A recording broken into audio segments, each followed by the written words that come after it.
Pernah kepikiran gak sih sebenarnya berapa sih nilai satu pelanggan itu buat bisnis kita? Bukan cuma dari sekali beli, tapi sepanjang hidup mereka bareng kita. Hari ini kita bakal bedah tuntas sebuah metrik bisnis yang super penting. Nilai seumur hidup pelanggan atau CLV. Yuk kita mulai. Kayaknya ini pertanyaan semua pebisnis ya. Terus-terusan ngejar pelanggan baru, lewat iklan, promosi, tim penjualan. Itu semua butuh biaya dan energi yang nggak sedikit. Kadang rasanya tuh kayak lari di treadmill. Capek tapi nggak maju-maju. Tapi coba deh kita balik cara mikirnya. Daripada capek-capek nyari yang baru terus, gimana kalau kita fokus memaksimalkan nilai dari orang-orang yang udah kenal dan percaya sama kita? Nah, disinilah permainannya jadi menarik. Jadi, gimana dong cara ngukur nilai jangka panjang ini? Jawabannya ada di satu metrik kunci, Customer Lifetime Value, yang biasa kita sebut CLV. Oke, secara formal definisinya begini. Ada dua kata kunci yang penting banget di sini, laba bersih dan keseluruhan hubungan. Artinya, CLV itu bukan soal satu kali transaksi, bukan. Ini adalah sebuah prediksi tentang total keuntungan yang bakal kita dapat dari satu pelanggan, dari awal sampai akhir. Atau, biar lebih gampang lagi nih ya, coba bayangin seluruh perjalanan seorang pelanggan bareng bisnis Anda. Dari hari pertama mereka belanja, sampai transaksi terakhir mereka nanti. Nah, total profit yang mereka hasilkan selama itu? Ya, itulah CLV mereka. Simpel kan? Nah, gambar ini ngejelasinnya dengan pas banget.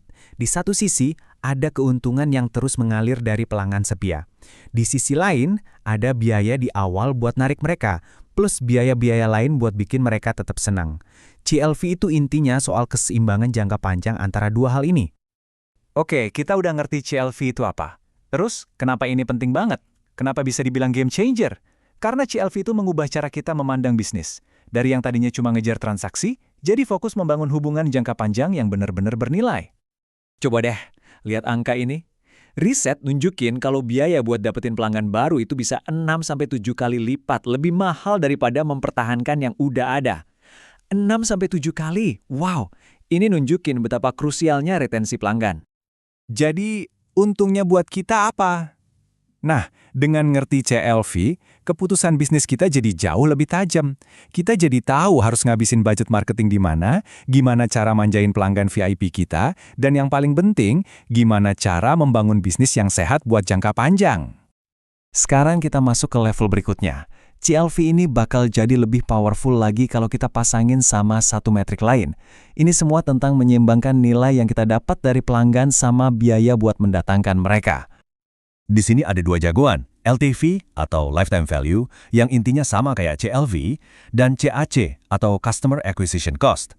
Gampangnya, LTV itu ngelihat ke depan, berapa banyak profit yang bakal kita dapat, sementara CAC itu ngelihat ke belakang, berapa banyak duit yang udah kita keluarin buat dapetin pelanggan itu. Dan inilah kuncinya.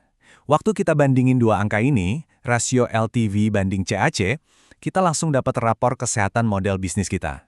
Pertanyaannya jadi kejawab. Apakah setiap rupiah yang kita keluarin buat marketing itu beneran sepadan hasilnya dalam jangka panjang? Nah, ini dia nih rasio emas yang diincer banyak bisnis sehat. 3:1. Artinya, untuk setiap $1 yang Anda habiskan buat dapetin pelanggan baru, idealnya Anda harus dapat balik $3 dalam bentuk lifetime value. Rasio ini nunjukin kalau bisnis Anda tumbuh secara efisien dan berkelanjutan. Oke, cukup teorinya. Sekarang bagian dagingnya nih. Gimana caranya kita benar-benar naikin CLV? Yuk kita bedah beberapa strategi praktis yang bisa langsung dicoba. Kutipan ini, wah, kena banget. Ini ngingetin kita kalau ya nggak semua pelanggan itu sama. Dengan ngerti CLV, kita bisa tahu siapa aja pelanggan emas kita dan kita bisa fokusin energi kita buat bikin mereka makin seneng. Coba deh lihat langkah-langkah ini, praktis banget kan? Semua dimulai dari kesan pertama yang mulus pas mereka baru gabung. Terus, hargai kesetiaan mereka. Bikin setiap interaksi terasa personal, seolah-olah cuma buat dia. Dan yang terakhir, selalu ada buat mereka dengan customer support yang juara. Setiap langkah ini adalah investasi langsung buat naikin loyalitas. Dan pastinya CLV Anda. Tapi, tentu aja, pakai CLV itu nggak selamanya mulus. Ada beberapa jebakan umum yang sering bikin perusahaan salah langkah. Nah, mari kita lihat apa aja yang perlu diwaspadai. Hati-hati banget sama hal-hal ini. Pertama, ingat ya, CLV itu soal laba bersih, bukan pendapatan kotor. Beda banget itu. Kedua, pastiin data yang Anda pakai itu akurat. Kalau nggak, analisanya bisa ngaco. Dan yang paling penting, jangan pernah lupa kalau CLV itu dinamis. Dia bisa berubah seiring waktu. Jadi harus terus dipantau. Pada akhirnya, semua ini balik lagi ke satu pertanyaan fundamental. Bisnis Anda itu cuma sekedar cari pelanggan atau benar-benar lagi ngebangun sebuah hubungan? Memahami CLV itu soal mengubah mindset, melihat setiap pelanggan sebagai aset jangka panjang yang sangat berharga. Jadi pertanyaannya sekarang, strategi bisnis Anda udah nyerminin itu belum?